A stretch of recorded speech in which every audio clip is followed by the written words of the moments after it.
Hello guys, ayan, so ako ulit ang inyong Auntie Arlene. So ang pag-uusapan natin ngayon isang kababayan natin dito sa Singapore ang pinauwi ng amo. Wow! Ang galing sumayaw at ang ganda, ganyan ang mga dugong Pilipino. So yun guys, bali yung friend ko, may kaibigan siya na pinauwi daw ng kanyang employer. At alam nyo ang dahilan kasi nakimarites din ako. Sabi ko bakit biglang ganun, ano nangyari, bakit siya pumayag na pauwiin siya. Syempre diba, kasi may mga rules yan dito sa Singapore. Hindi ka naman pwedeng basta-basta pauwiin ng employer kung may hindi mabigat yung ano mo, kasalanan mo. So yun ang dahilan pala guys is nakita ng employer niya sa TikTok na nag-post siya ng video at ang pinaka-worst pa is nakita doon yung mukha ng alaga niya.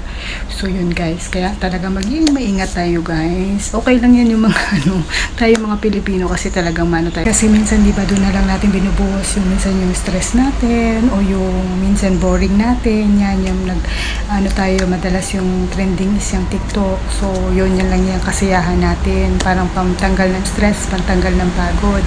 Pero kasi guys, dapat alam natin at alamin talaga natin ang limitation natin kung hanggang saan lang. Katulad ko, alam ko naman na bago kayo ma-hired, nasa kontrata yan or merong rules ang amo natin na in-explain sa atin kung ano yung mga dapat at hindi natin dapat gawin. Katulad nung sa akin talaga guys. Kaya tingnan nyo guys, kung nag-video ako pero yung likuran ko hindi talaga nakikita ko ang surroundings ko. At saka hindi ako meron akong kakilala nung nagsabi sa akin na dapat maggawa ko nung yung daily vlog routine nung sa work ko kasi sabi nila mas marami daw manonood nun, mas malaki yung views ko. Tapos sabi niya kasi nga parang magkaroon ng idea yung mga hindi pa nakakapag-abroad, at least alam ko anong klase yung ginagawa ko. Paano gusto kong gawin yun guys, pero kung iniisip ko naman na kung yun ang magiging way, baka mamaya mawalan pa ako ng trabaho dahil dyan, kasi nga dapat alam ko yung limitations ko kasi bawal talaga ipakita yung surroundings ko, bawal talaga yung bahay ng amo ko, tapos bawal din yung mga alaga ko, tsaka yung kwarto, yung mga ganyan, yung mga hindi talaga pwede yan guys ipakita, tsaka kung saan yung nakatira yung amo ko, bawal talaga yan guys na i-spread ko. So dapat alam ko yung limitation ko. Oo nga, marami nga akong views, ang problema naman panatag ba yung loob ko, diba? So parang may pangamba ako kasi the more kasi na marami ang mag-views niyan, the more na ipupush ni YouTube yung videos na yan sa paano kung dumating yung time na ito, mapanood man to ng amo ko, okay lang, bakit? Kasi hindi naman nakikita yung surroundings ko, hindi naman kasama yung mga alaga ko, wala naman akong sinasabi ng mga kung ano yung mga ganun. So related sa work ko, I mean kung saan sila nakatira o anong pangalan nila, yung mga ganun, kasi yan talaga guys, bawal na bawal yan, at saka mga number nila, yung mga ganun. So yun guys, kaya hindi talaga ako hindi ko talaga ginagawa yun ang dahilan kayo bakit hindi ako naggumagawa ng daily routine ko sa trabaho. Although gusto ko talaga para makita nyo kung gaano kagaan lang yung work ko, hindi ko talaga ginagawa guys kasi nga bawal ko talaga. Paano ko gagawin? Mag-vacuum, ipapakita ko yung kwarto ng amo ko. Ayoko talaga, baka dyan pa ako mapahamak. So alam ko yung limitations ko kung hanggang saan lang. At kayo guys, yung may mga ibang employer naman na okay lang sa mga ganyan, wala naman silang pakailam, so okay yun sa inyo. Pero kasi ako hindi talaga. So di bali ng konti yung views ko, wag lang talaga malagay sa alanganin yung work ko. Katulad yan ang nangyari sa isang kasama natin dito sa Singapore, yung pinauwi ng amo kasi nakita yung video sa TikTok, tapos nakita pa yung mukha ng alaga niya. Minsan guys, may mga amo na ayaw nila yan na nakikita sa social media ang mukha ng mga anak nila. Kaya dapat tayo guys, maging maingat tayo. Alam natin kung hanggang saan lang ang pwede natin gawin.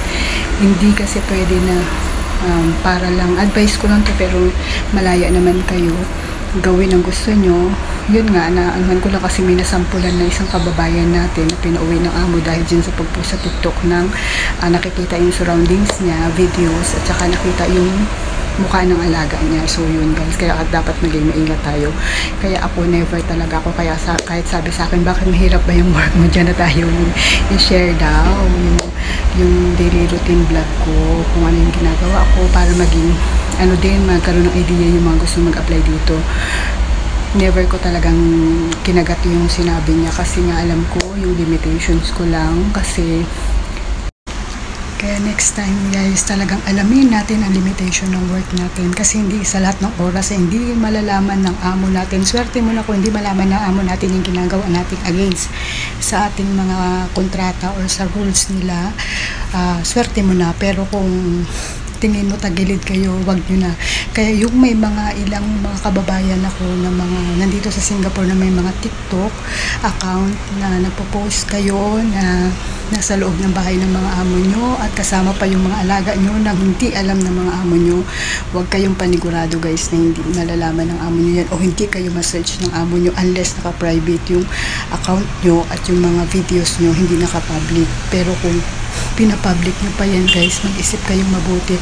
Pero okay lang naman kung walang problema sa amo nyo yun. Kung open kayo or alam ng amo nyo yan, ganyan, yung mga nagla-live kayo or nag-video kayo na kasama yung mga alaga or kung ano man sa bahay ng amo nyo. Kung okay sa amo nyo yun, walang problema. Pero kung tingin nyo naman itagilid, i-delete nyo guys o i-private nyo na.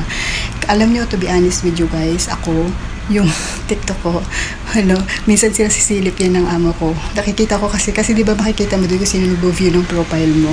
So, minsan nag-view siya.